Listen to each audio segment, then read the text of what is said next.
Les gamins, je vais pas avoir à vous. Ou parar de meilleur.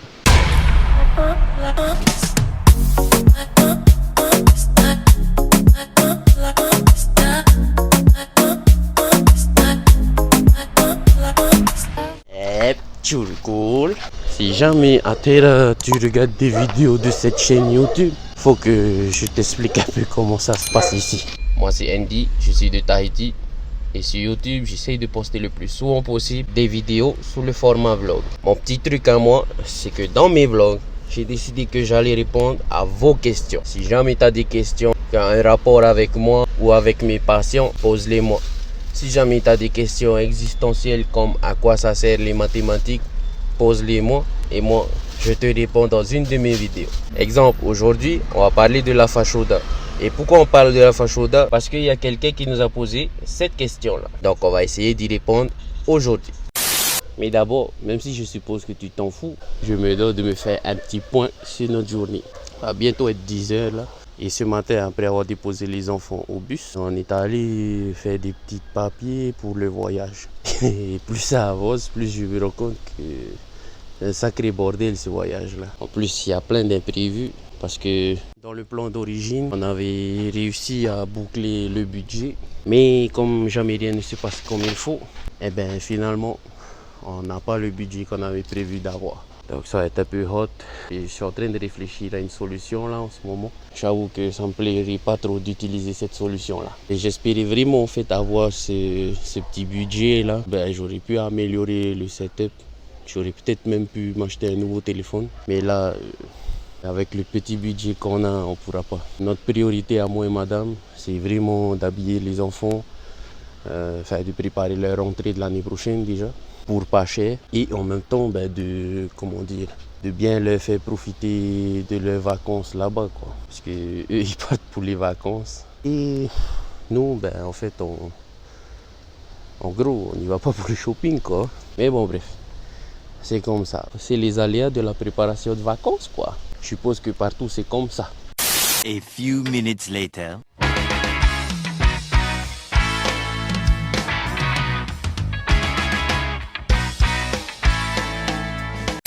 Les gars, on a fait un truc là juste devant moi ici. Et putain là j'ai regardé. Enfin moi de loin quand j'ai regardé, j'avais l'impression que c'était un tata quoi. J'ai regardé ce truc quoi. C'était juste une débroussailleuse avec un casque dessus mais bon. Comme elle a mis son manteau dessus. Amoué de fête.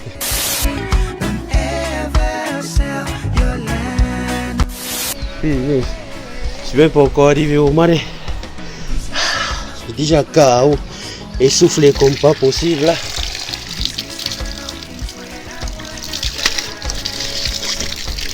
Un peu chaud l'eau. Ça va laisser couler.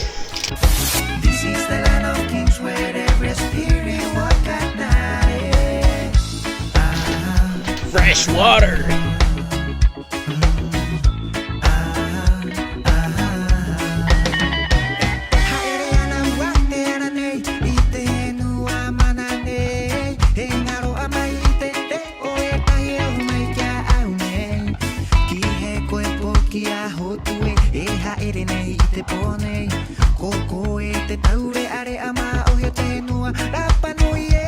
Like my great grandfather said to me one day, don't ever sell your land away. This is the land of kings where I was born, This is the land of kings where I wanna die. This is the land of kings where I saw life. This is the land of kings where every spirit walk at night.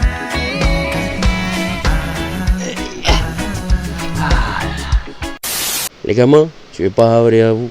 Ou parar de meilleur. Après, quand j'ai vu à eux deux, lui et lui là, je me suis dit, là, c'est un signe, frère. Stop. T'as pris ta terre et commence à me faire mal là. Oh là là. Ça va être là.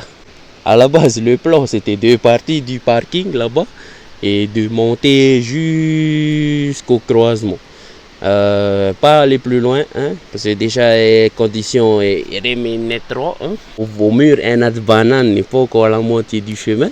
Et ben je me suis dit, mon coco, assis-toi là et fais ce que tu devais faire. Pour ceux qui ont reconnu, hein, je suis dans la vallée de Titioro et je suis en train de me diriger vers le fort de la Fashoda. Enfin, je prends le chemin qui mène au fort de la Fashoda. J'allais pas monter les gars. Hein. Peut-être un jour, net condition.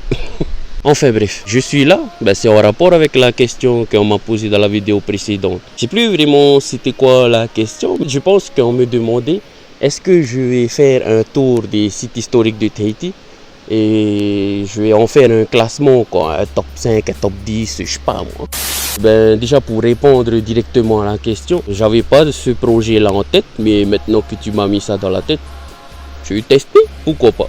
Tu sauras que quand tu verras des vidéos où je visite des sites historiques, c'est grâce à toi. Pour ceux qui ne savent pas, moi, je suis originaire de Papeete. Enfin, je suis originaire de Rutu, mais j'ai vécu ici à Papeete, dans la vallée de Titioro. Et dans notre vallée, il y a la Fashoda. Pour moi, on aura beau dire tout ce qu'on veut, Fashoda, c'est le site historique number one pour moi. Si je devais être guide touristique et je devais emmener des gens en randonnée, c'est celle-là que je vais faire. Parce que pour moi, il y a tout. Il y a le hiking, il y a la verdure, il y a tout. Le top du top, vers la fin, tu as un méga point de vue. Et en plus, tu as la rivière. Tout ce que je kiffe. Voilà, quand tu arrives en haut et que tu crèves de chaud, là, que là, ici, c'est le feu. Les gars, je vous dis, enfin bref. Normalement, le titre de cette vidéo, c'était la vérité sur le fort de la Fashoda ou sur la Fashoda. Déjà, il faut que vous sachiez aussi une chose, moi, j'aime pas ce mot-là. Depuis que je suis petit, avant même qu'on me dise c'est quoi, moi, je me suis toujours dit, Fashoda, c'est bizarre, ça sonne pas tahitien. Moi, j'ai jamais vraiment aimé ce nom-là, en fait. Maintenant, quand j'étais petit, on a vu un guide en haut avec des touristes. Et je crois que ce que lui a raconté aux touristes, c'est ce que tout le monde sait de ce fort-là. En gros, quand il y a eu la guerre franco-tahitienne, les résistants, on va dire, sont partis se cacher dans ce fort-là. Et de là, ils ont réussi à résister un peu aux Frani. Et pour finir, c'est des Tahitiens. Et on a emmené un franiment terre tahitien. C'est un peu ce qui arrive aussi aujourd'hui, les gamins. Ça, c'est ce qu'on a raconté à la plupart des gens. Guerre franco-tahitienne, Tahitiens sont partis se cacher là-bas, ils ont réussi à résister un peu à Brua. Brua a cherché un autre moyen, il a trouvé un autre moyen. C'est les Tahitiens qui ont traité les Tahitiens. Bon, après, hein, ça c'est l'histoire qu'on nous a racontée. Hein. Maintenant, quand on te raconte ça, moi je suis sûr, toi dans ta tête, tu te dis, le fort là, les vestiges que tu vois en haut, c'est les Tahitiens qui ont construit. Que c'était comme ça, c'est Tahitiens qui ont fait tout ça. Et même le guide qui a raconté ça aux touristes, il a carrément montré un spot là, où il a dit aux touristes que cet endroit là, c'était le gars de manger des Tahitiens, ils stockaient la nourriture là, faisaient la cuisine et tout. Ah non, nous, yeah. Vrai? Enfin, nous, on a réagi comme ça parce que depuis qu'on est petit, on nous raconte une autre histoire. Et c'est celle que je vais vous raconter aujourd'hui. Là, les gamins, mettez-vous bien dans votre tête. Là, je vous raconte la vraie version. C'est pas une légende, c'est une histoire. Mais je vous raconte la vraie version. Ce qui s'est vraiment passé. Enfin, du moins pour moi, hein, c'est ce que mes tontons m'ont raconté quand j'étais petit. Et moi, je suis certain que c'est la vérité. C'était la guerre franco-tahitienne et les résistants sont allés se cacher en haut, là où il y a actuellement le fort de la Fashoda. Les Frani, ils ont pas eu ces Tahitiens-là, ils savaient qu'il y avait des résistants et ils ont fini par les trouver là-bas. Comme dans l'autre histoire, c'est vrai que les Frani, ils ont eu du mal à les haru ces résistants-là, à les faire fléchir, quoi, on va dire. Pourquoi? Parce qu'en fait, le spot où il y a le fort actuellement, on va dire c'était vraiment un spot carrément high level stratégique, quoi. Si tu veux, de ce spot là, tu voyais les gens arriver de très très loin, tu avais le temps de préparer ta riposte et en plus de ça, il n'y avait qu'une seule façon d'arriver jusqu'à eux. Quand je te dis une seule façon, mon frère, c'est juste un petit chemin. Un côté, topotarere, c'est le vide en français, et de l'autre côté, falaise. Après, quand tu arrives à cet endroit-là, c'est ce que mes tontons m'ont raconté, quand les Frani arrivaient à cet endroit-là, comme ils étaient à la queue le, ben Tahitien n'a pas de poupouille. Qu'est-ce qu'ils ont fait? Ils ont taoué les cailloux. Taoué mes nanias, taoué mes pas le spot. Enfin bref, les Frani ne pouvaient rien parce que c'était dangereux en fait le spot. C'est pas comme maintenant le chemin. Ben, mes tontons ils ont bien expliqué. Avant c'était dangereux, c'était pas travaillé comme aujourd'hui le chemin. C'est ça qui a fait la grosse difficulté des Frani à attraper ces résistants là. C'est le fait que le spot il était hyper stratégique pour la guerre. Il n'y avait pas encore le fort à ce moment-là. Ce qui s'est passé après, c'est que les Frani, je crois que c'était Brua, ils cherchaient un autre moyen de faire fléchir ces Tahitiens-là. Ils ont fini par trouver un autre Tahitien qui connaissait bien la vallée. La première tonton, c'est ce Tahitien-là qui a dit aux Frani, on peut aller par un autre endroit. C'est un peu méarant, c'est un peu dangereux. Ils ont parti la montagne pour redescendre en fait par l'autre côté de la montagne. N'oubliez pas ce que j'ai dit, c'était vraiment stratégique et tu pouvais venir, on va dire facilement, que d'un seul endroit. Parce que par là où les autres Tahitiens sont passés avec les Frani pour venir taire résistamment, ben, c'était quand même danger. Et la stratégie en fait commence à roi avec Haru les résistants. C'était de faire semblant de les attaquer par là où ils avaient l'habitude d'attaquer. Et comme tout le monde va venir pour jeter les cailloux, ben, les autres vont passer par derrière. Hein? C'est une stratégie de guerre à ce moment, je ne sais plus là. Par le flanc, on dit ça, je ne sais plus. Mais ils allaient passer par derrière et c'est comme ça qu'ils allaient faire pour taire les résistants. Là, ce que je viens de raconter, c'est quasiment pareil, hein? C'est presque la même chose que ce que tout le monde connaît de cette histoire-là. Mais le problème dans la façon de raconter des autres, enfin, à mon humble avis, c'est que quand ils racontent l'histoire, ils parlent du fort. On dirait pour eux, quand ça s'est passé, le fort il existait déjà. Alors que non, le fort il n'existait pas encore. Et le spot même s'appelait même pas le fort de la Fashoda. Déjà, ce nom-là, Fashoda, si vous vous renseignez un peu, et ça c'est mes tontons qui m'ont raconté, je ne sais pas si c'est vrai, il faut que je me renseigne. Ben, en fait, la Fashoda, c'est dans les pays d'Afrique, en fait, normalement. Je crois que c'est les pays arabes. C'est passé aussi un gag là-bas entre les Frani et les Anglais. Et comme les Anglais ne voulaient pas partir où ce spot-là qui s'appelait là-bas la Fashoda, et ben, quand ils ont réussi à rouler les Tahitiens ici, au fort de la Fashoda, et ben, ils ont appelé ce spot la Fashoda. Alors que avant ce spot-là, ça s'appelait pas du tout comme ça. En gros, avant, c'est juste le fond de la vallée de la Fatao. On a dit c'était le fort de la Fatao. Parce que ben, c'est ça, la rivière qui coule là, c'est la Fatao. Ça me révolte un peu, hein, qu'on ait nommé ce spot-là Fashoda, parce que ça part avec Frani Mansa là-bas en Afrique avec les Anglais.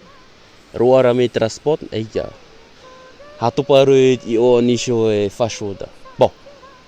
Après, aujourd'hui, tout le monde connaît ce spot sous le nom La Fashoda. Hein, c'est pas un petit Tahitien quoi, aller dire à tout le monde non, il ne faut pas appeler ce spot-là La Fashoda. Au moins, vous savez aujourd'hui que normalement, ce spot, son vrai nom, c'est juste le fond de la vallée de la Fatao. Enfin bref, au temps où ça s'est passé ce gang entre les Français et les Tahitiens, ça n'existait pas encore le fort. Le fort n'existait pas. Le fort, il a été construit carrément après. Ce fort-là, à la base, je crois que c'était un genre de spot quarantaine là. Pour les médecins, ils devaient emmener les gens malades là-bas pour éviter de contaminer la populace. C'est un peu con, hein? Parce que là en haut, je ne sais pas si vous êtes déjà parti. On a le fort, tu descends seulement 200 mètres, c'est la rivière. Imagine que ces idiots vont se baigner dans la rivière, que les Tahitiens vont se baigner, vont boire. Tu emmènes les gens en haut pour amener la rivière. Ah non, enfin, je sais pas, bref, je sais pas, je donne mon avis, c'est tout. Voilà, à la base, la construction que vous voyez, hein, les vestiges que vous voyez quand vous montez, c'était même pas un fort, c'est ce que mes tontons m'ont dit. C'était juste un truc pour spot quarantaine quoi, quand tu étais malade. Après, comme ça part avec fait ce projet-là, le spot quarantaine, les militaires ils ont harou le spot et ils ont fait de cet endroit un fort militaire. En résumé, le spot ne s'appelait pas Fashoda avant, Le spot s'appelle Fashoda parce que ben, ils n'ont pas réussi à avoir le vrai spot qui s'appelle Fashoda là-bas en Afrique contre les Anglais. Et comme ben, ça s'est déroulé quasiment en même temps le Saparoa là-bas, alors que Saroa ici, ben, ils ont appelé cet endroit-là ici Fashoda. J'espère que vous avez compris. Parce que moi je sais que je raconte quelque chose, je raconte carrément mal. Mais bon, j'espère que vous avez compris. Si vous n'avez pas compris, c'est une vidéo, hein, vous pouvez retourner en arrière, regarder encore, enfin bref. C'est vous qui voyez. Sinon là, je vais retourner, je vais rentrer. C'est bientôt l'heure d'aller chercher maman, je pense. N'oubliez pas que vous devez me poser des questions, que je puisse continuer à faire des vidéos. N'hésitez pas à commenter, liker, me dire aussi si j'ai dit des conneries. Enfin, je sais pas moi. Commentez. Mais surtout, posez des questions.